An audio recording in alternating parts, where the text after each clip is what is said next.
Okay, this is grade 9 homework, November 13th. This is 9 questions. Now, one of my students couldn't believe that I would make an answer key for the 9 homework questions. But obviously, the expectation is not only do you get the answers, but you show all your work. So, the first question is an order of operations with mixed fractions and other fractions. So the operations, the first thing I always do is I change, anytime I have mixed fractions, now it's always easiest to use improper. I'm just going to rewrite the question, except instead of using mixed fractions, I'm going to use improper. I know the next thing I have to do is the division, but I know I'm not supposed to do division. I'm supposed to change it to multiplication and use the reciprocal of the second fraction. Now I could multiply the numerators now and multiply the denominators and get 8/6, but I know it's always easiest to cross reduce. So 8 over 2 is going to become 4 over 1. When I multiply that out, I'm going to get 4 over 3 as an answer.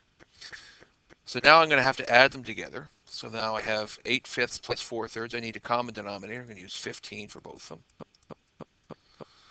This is going to be 24/15 because I multiply both by 3. And this is going to be 20/15 because I multiply both by 5. And I'm going to get 44/15, which is 2 and 14/15. And that's your answer because that's lowest terms. Question 2 is an algebra question. It says -2 take away 10x equals 1.5. Now, if I was to draw this, question, I would have -2 as my constant, -10x as my algebra tiles, and positive 1.5 over here.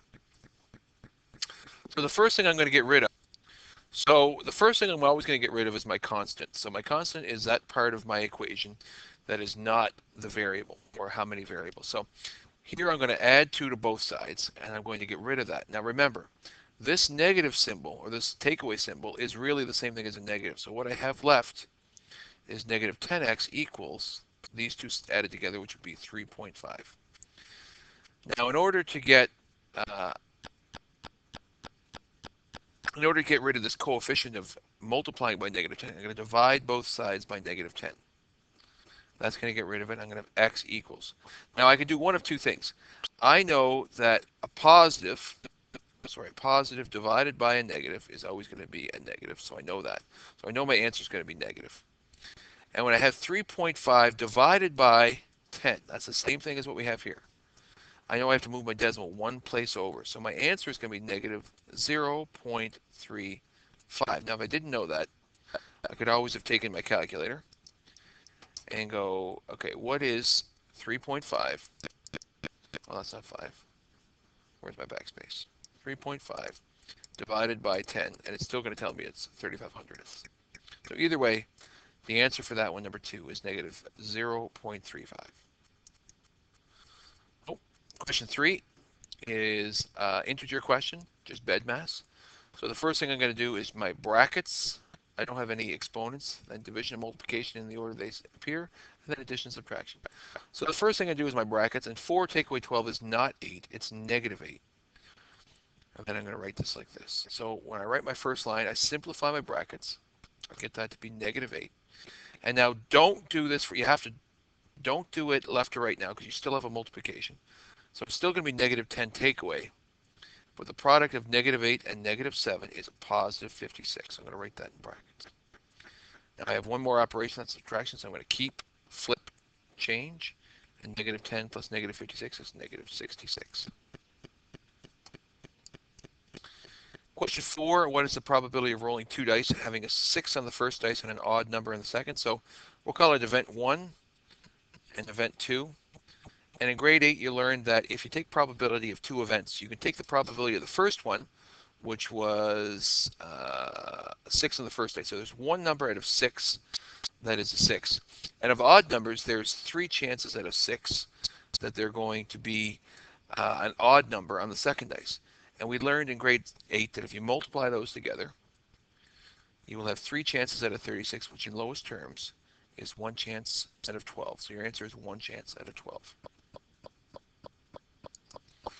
Question 5, if I drew this cylinder, the height is 10 centimeters, and the diameter is 4 centimeters. So the volume of any right prism is the area of the base times the height of the prism. So in order to get the area of the base, which if we think of this as a base, it's going to be a circle. I'm going to use pi r squared for the area of the base, multiplied by the height. Now you can use 3. And since the diameter is 4, then the radius would be half of that, which is 2. If I substitute all my information, I get that. So it's going to be 3 times 4 times 10, or 12 times 10, or 120 cubic centimeters is the volume of that cylinder. So area of the base times the height. Question 6, what's the surface area of a cube? So the first thing I'm going to do is draw it, whose edge length is 12. So because it's a 12, all of the sides are 12 if it's a cube. And the surface area is going to be, each face is going to be side squared. So this is one face of the cube, and it's side squared. And the surface area is going to be 6 of those, so I'm going to use a coefficient of 6 for 6 side squared. So it's going to be 6 multiplied by 12 squared, or 6 multiplied by 144, because each face would have an area of 144, and there's 6 of them. So 6 times 144 is, let's see, 6 times 144. It's going to be 24, 26, 86, 864. So therefore, since it's surface area, we're looking for square centimeters, like these little square centimeters on the surface, and there'd be 864 of those covering the entire cube. Question 7 asks you to find the missing number. So the first thing we're going to do is, I'm going to pull these ones down and just ignore them for the time being. I've got to find the equation that matches the relationship between x and y. So if I look here, -5 and -9, it's going down by 4. It's going down by 4. It's going up by 2. It's going up by 2. And we learned in grade 8 that the relationship between x and y, the difference in the y column divided by the difference in the x, or -4 divided by 2, is going to be the coefficient of your equation. So in this case, it's going to be a -2. Then what I'm going to do is I'm going to use a highlighter here. Let's see if I got a highlighter. Take a highlighter. I'm going to take any of the ordered pair. In this case, I'm going to take these two right here. And I'm going to substitute the x value of 2 and the y value of -5 and see if they're equal. So when I simplify this, excuse me, I get -4. And over here, I get -5. So -4 does not equal -5, but if I subtract 1 from it, they do equal each other. So I'm going to subtract 1 from this and subtract 1 from this. And this right here, this is the equation that matches every relationship of these 3 values. All of those values, if I take the x value, multiply it by -2 and subtract 1, I will get the corresponding y value. So because that is true, I'm going to take this equation and I'm going to substitute -5 for the x. I'm going to figure out what my y value is. If x is -5, -2 times -5 is a +10.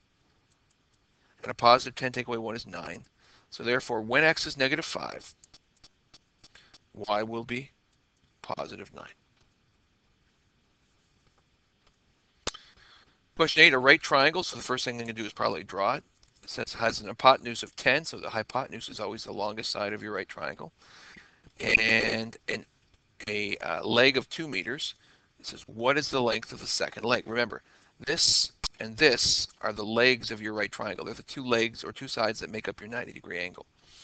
So there's 2 ways to do it. You can use a formula, or the preferred method is simply attach squares, because he said the area of the squares attached to the legs added together will always equal the area of the square attached to the hypotenuse.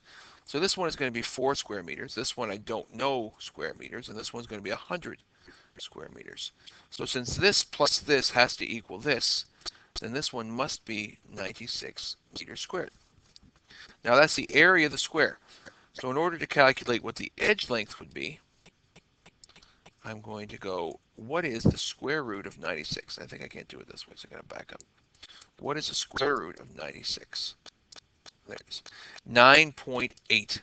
So approximately, since I rounded it, the missing leg would be 9.8 meters long. And finally, question 9, what is 0.5% of $280? Now this one, remember, 0.5% would be this number out of 100, which would be equal to, times 10. 5 over 1,000, which is equal to 5,000th. So to do that again, I changed the percentage to a fraction instead of 100, because that's what percents are. And in this case, a half a percent would be decimal 5 over 100. And equivalent to that, a fraction equivalent to that that does not have a decimal, I multiplied it both by 10 to get rid of it, but still maintain equality. Then I read that as being 5,000th. So a half a percent of $280. Well, since 1% was $2.80, then half of that would be $1.40. So my answer is going to be $1.40. But if I take my calculator and go decimal 0.005 times 280 and press equals, I get $1.40. So your answer is $1.40.